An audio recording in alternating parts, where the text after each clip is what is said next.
This channel does not promote any violence, harmful, or illegal activities. All content provided by this channel is meant for an educational and information purpose only. ওপার বাংলার সংখ্যালঘু হিন্দুদের ওপর ক্রমাগত আক্রমণ চলছে আর তার বিরুদ্ধে বারবার গর্জে উঠেছে এপার বাংলা। এবার বাংলাদেশবাসীর মঙ্গল কামনায় কলকাতায় মহাযজ্ঞ। সংখ্যালঘু হিন্দুদের ওপর আক্রমণ বন্ধ ও সর্বধর্ম সমন্বয় গড়ে ওঠার কামনা করে মহাযজ্ঞ করল বেহালা শ্রীসংঘ। বর্ষবিদায়ের দিনে এই কর্মসূচি। এই ক্লাবে এবার ৭৫তম শারদোৎসব আর এই প্রস্তুতির দিনেই বাংলাদেশের মঙ্গল কামনায় মহাযজ্ঞ।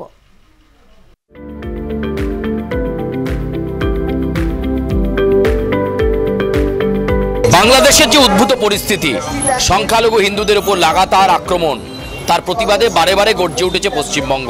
আর এবার বাংলাদেশবাসীর মঙ্গল কামনায় বেহালা শ্রীসংঘের উদ্যোগে একেবারে মহাযজ্ঞ, যাতে বাংলাদেশে সংখ্যালঘু হিন্দুরা সংরক্ষিত থাকতে পারেন, একটা শান্তির বার্তা যাতে আসে এবং দেবাদিদেব মহাদেবী সেই শান্তির পরিবেশ ফিরিয়ে আনতে পারেন বাংলাদেশে।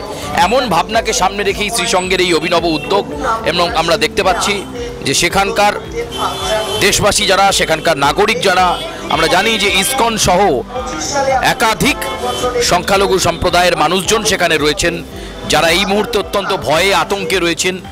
বারে বারে পশ্চিমবঙ্গ পাশে থাকার বার্তা দিয়েছে। এবার কলকাতাতে বেহালাতে শ্রীসংঘের উদ্যোগে সেখানে যজ্ঞ, মহাযজ্ঞ একেবারে শিবের লিঙ্গের সামনে, শিবলিঙ্গর সামনে, এবং সমগ্র বাংলাদেশবাসীর সব ধর্ম সমন্বয়ের মানুষের কল্যাণের জন্য ভ্রাতৃত্বের বন্ধন যাতে থাকে এবং সেখানে যাতে এভাবে ধর্মের ভিত্তিতে ভাগ না হয়ে যায়, এই বিষয়টাকে সামনে রেখেই এই মহাযজ্ঞ এবং সেই সঙ্গে একটা মহতি উদ্যোগ বলা যেতে পারে এই মহাযজ্ঞ।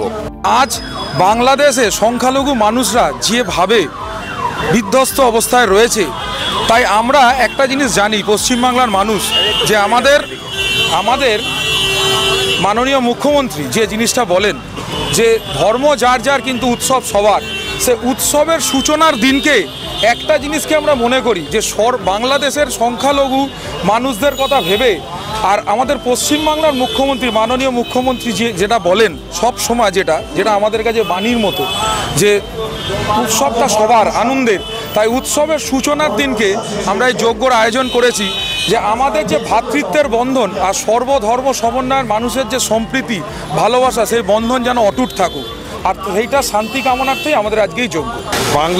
বাংলাদেশের জায়গায় বাংলা, এপার বাংলা, পশ্চিম বাংলা তার জায়গা। বাংলার সংস্কৃতি, সবাইকে নিয়ে সাথে থাকা, সবাইকে নিয়ে চলা, সব ধর্মের প্রতি সম্মান জানানো, এটা ছিল, আছে, থাকবে।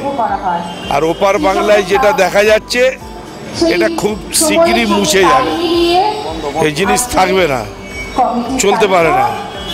আর ভারতবর্ষেরও একটা সংস্কৃতি আছে, খালি অপেক্ষা করুন, বুঝতে পারবেন। শুধু বেহালা নয়, সারা ভারতবর্ষই একটা ধর্মনিরপেক্ষ দেশ এবং এখানে আমরা ছোট থেকে বড় হয়েছি, সব ধর্মকে সম্মান জানাতে শিখিয়েছে আমাদের ছোটবেলা থেকে। সেই ক্ষেত্রে এরা যে এত একটা মহান কাজ করছে, যে একটা যজ্ঞ করছে সব ধর্মের লোকদের সমন্বয়ে বিশ্ব শান্তির জন্য। কারণ আজকে আপনারা দেখেছেন বিশ্বে একটা অস্থিরতা দেখা গেছে। সারা বিশ্বের মানুষ ভালো থাকুক, সারা বিশ্ব শান্তিতে থাকুক, সেই উপলক্ষে যজ্ঞ হচ্ছে। এবং শ্রীসংঘ আজকে না, শ্রীসংঘ বহুদিনের, বেহালার তখন অন্যান্য পুজোগুলো হয়নি, শ্রীসংঘ তবে থেকে পুজো করছে এবং অনেক বড়ভাবে ওরা পুজো করে। ক্যামেরা সুখেন্দু মান্নার সঙ্গে সুচারু মিত্র, আর প্লাস নিউজ, কলকাতা।